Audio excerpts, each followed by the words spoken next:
Welcome back, everybody. Today's deep dive is gonna be a fascinating one. We're Definitely. diving into the life and work of Walter Russell. Oh, a fascinating figure. Yeah, so just to give you a little background, he was an artist, Right. a sculptor, an author, and even a self-proclaimed scientist. All in one? All in one. Yeah, pretty incredible. Multi-talented, for sure. Definitely multi-talented Controversial, too. and very controversial. We'll get into that a little bit later. Yeah. But our source material today is his Wikipedia entry. Ah, Wikipedia. Always a good time. Right. I mean, talk about a rabbit hole of information. And get lost in there. Absolutely. And today we're going to try to navigate that rabbit hole together. Looking forward to it. So we're going to uncover some of the highlights of his career, explore his work, really intriguing, but like I said, often controversial scientific theories. Yeah. And we're even going to touch on his personal life, including a late-in-life marriage that raised a few eyebrows, to say the least. Oh, juicy. A little bit, yeah. I love a good Wikipedia deep dive. Let's start with his early life, because it's kind of a story in itself. Okay, lay on me. So imagine leaving school at 9 years old, working a whole bunch of different jobs. 9 years old. 9 years old. And still managing to put yourself through art school. Wow, that's determination. That's Walter Russell for you. Talk about resilience. Absolutely. And that drive, as you can imagine, led him to some really incredible achievements in the art world. Oh, I bet. Like, what kind of achievements are we talking about? Well, we're talking about his allegorical painting, The Might of Ages. The Mind of Ages, huh? Yeah, which actually represented the U.S. at the Turin exhibition. No way. Yeah. I've seen that painting. Have you? Yeah. The one with the shrouded figure holding a globe, right? That's the one. I've seen it too. I never knew that was a Walter Russell piece. I didn't either until I started digging into this. Oh. Yeah. And he also sculpted portraits of some pretty big names too. Oh, yeah. Like who? Thomas Edison, Mark Twain, even General MacArthur. No kidding. Yeah, so you can imagine, sculpting those kinds of figures must have given him some really unique insights into human nature, right? Absolutely. It's one thing to just, observe people from afar. Right. But to really capture their essence in clay, to study their features so closely, it's got to be a profound experience. It's like he was immersing himself in the depths of human potential or something, right? Yeah, I like that. It's like he was trying to understand what makes us tick. Yeah, and here's another interesting thing. He was also involved in developing cooperative apartments in New York City. Really? I Yeah. had no idea. It's amazing, right? So he's an artist, a sculptor, a developer? He wasn't afraid to venture outside of any one field. Sounds like a true Renaissance man. Absolutely. And it's this willingness to explore, that ultimately led him to a pivotal experience in 1921. Oh. What happened in 1921? A so-called cosmic illumination. Ooh, that sounds interesting. It does, doesn't it? Yeah, very mystical. This is where things get really interesting. Okay, I'm hooked. So this cosmic illumination. It completely changed the trajectory of his life. So he claimed, Okay, how so? well, it led him to develop his own cosmogony. His own what? Cosmogony. Cosmogony. What is that? Like a personal creation myth or something? Kind of, yeah. Okay. It's basically an attempt to explain the how and the why of the universe. Interesting. Where it came from, how it operates, and what its ultimate purpose might be. So like his own theory of everything. Exactly. His own grand theory of everything. Wow, ambitious. Very ambitious. So this cosmic illumination inspired him to write it all down. Well, yeah, he wrote several books detailing his cosmogony, Okay. including, the universal one and The Secret of Light. Well, I've heard of those. And these books, particularly the universal one, outline his vision of the universe, Uh-huh. which is both fascinating and controversial, to say the least. Oh, I bet. So what made his cosmogony so different from, what everyone else was saying at the time?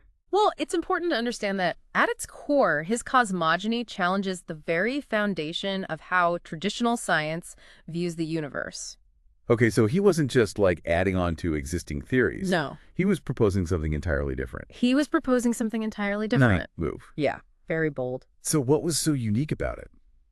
Well, for Russell, it all boiled down to the concept of a creator being inseparable from creation. Okay. In his words, and I'm quoting here, God is provable by laboratory methods. Whoa, hold on. He's saying God is provable. Yeah, he was really blurring those lines between science and spirituality. It's pretty radical. Very radical for a guy who is, rubbing shoulders with giants of science like Edison. Yeah, you'd think he'd be all about, like, the empirical stuff, the measurable stuff. Exactly. But he's bringing God into the equation. He is. Fascinating. And here's another quote. He said that the locatable, motionless light, which man calls magnetism, is the light which God is. Whoa. Okay. So he's not just talking about a metaphorical God here. Right.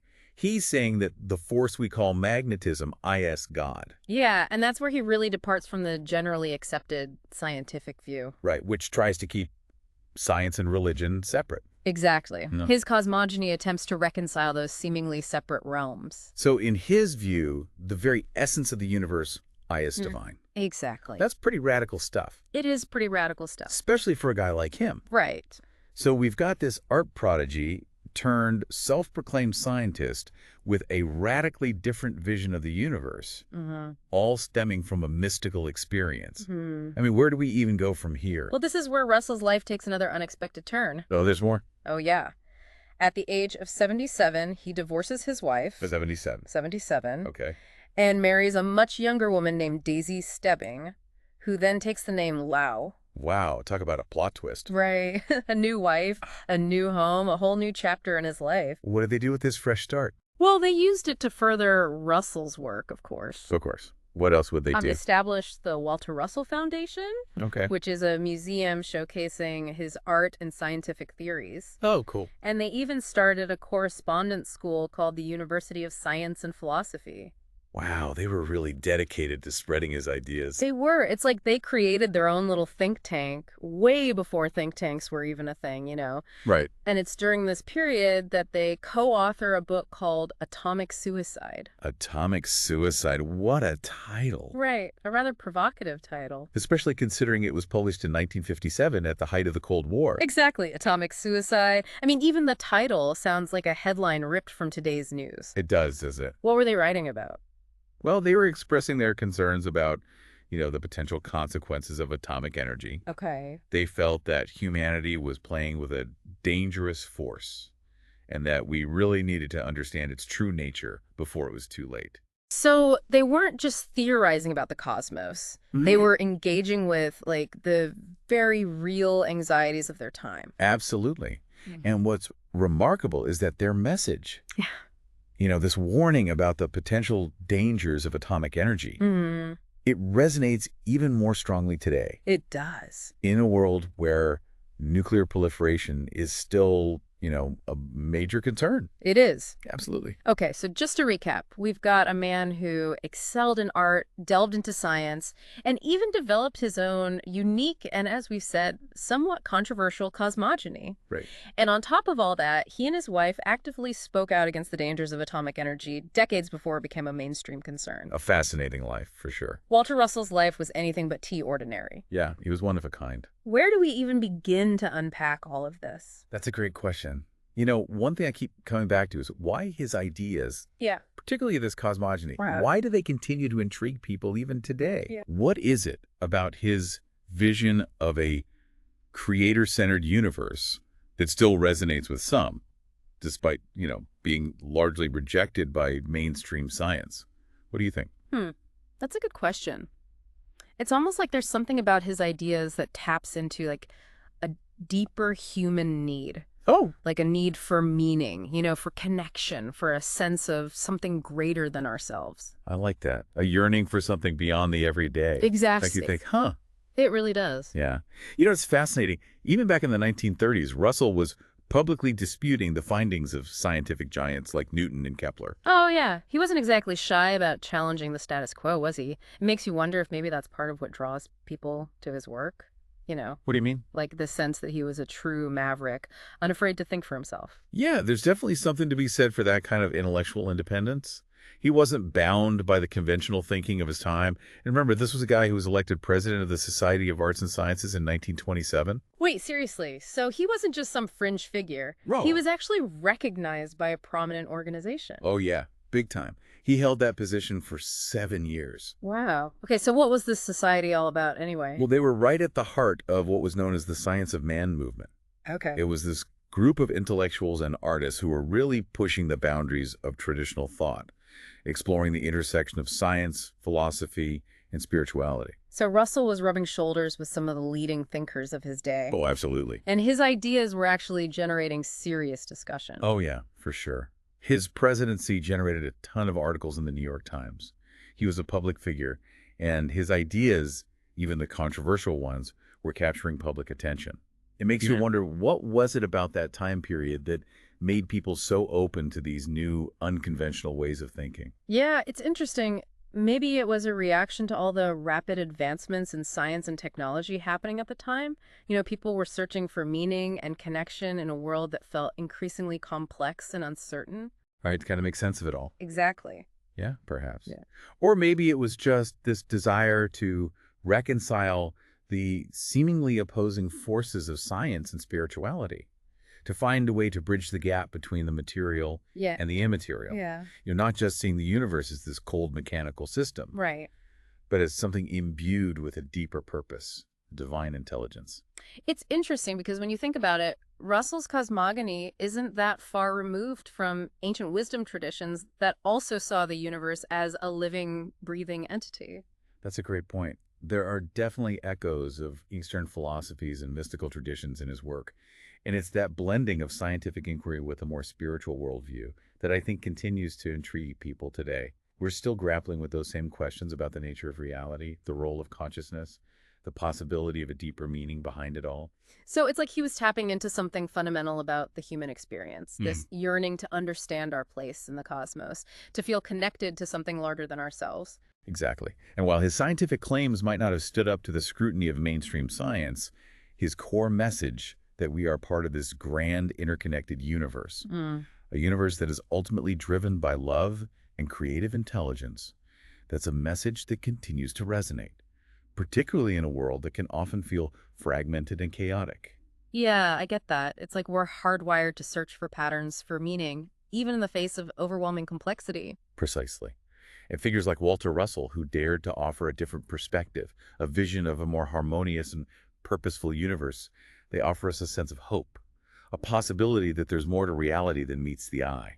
It's almost like he was inviting us to see the world through a different lens, to consider the possibility that what we perceive as separate science, art, spirituality might actually be interconnected, different expressions of the same underlying reality. Exactly. And, when you look at Russell's life, it's almost like he embodied that interconnectedness. He moved so fluidly between art, science, philosophy.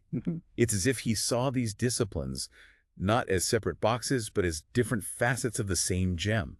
That actually makes a lot of sense when you consider his artistic background. Think about it. Artists are constantly observing patterns, relationships, the interplay of light and shadow. They're trained to see the world in a holistic way, to find beauty and meaning in the unexpected. That's a great observation. Yeah. It's almost like his artistic sensibility laid the groundwork for his later scientific and philosophical explorations. Yeah. And in a way that makes his story even more compelling.